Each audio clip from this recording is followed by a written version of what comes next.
Hello বন্ধুরা, আমার নাম হলো লামিয়া। আমি একটা গল্প শেয়ার করতে চলেছি, প্রেমের গল্প। সবাই ভিডিওটা শেষ হবে দেখবেন। প্রথম প্রেমের গল্প সবসময়ই আবেগঘন ও স্মৃতিময় হয়। এটি এমন একটি অনুভূতি যা সাধারণত মানুষের জীবনে গভীরভাবে প্রভাব ফেলে। প্রতিটি মানুষের প্রথম প্রেমের গল্প আলাদা এবং বিশেষ। এরপর বিভিন্ন উপলক্ষে তাদের দেখা হতে থাকে। ছেলেটি ধীরে ধীরে মেয়েটির কাছাকাছি আসার চেষ্টা করে। একদিন স্কুলের একটি অনুষ্ঠানে মেয়েটি ছেলেটির পাশে এসে বসে। তখনই তাদের প্রথম কথা হয়। কথায় কথায় জানা যায় মেয়েটিও ছেলেটির প্রতি আগ্রহী। কিছুদিন পরে ছেলেটি সাহস করে মেয়েটিকে তার মনের কথা জানায়। মেয়েটিও তার ভালোবাসার কথা স্বীকার করে।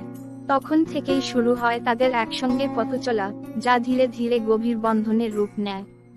প্রথম প্রেমের সেই স্মৃতি, সেই চঞ্চলতা, সেই অনুভূতি সারা জীবন মনে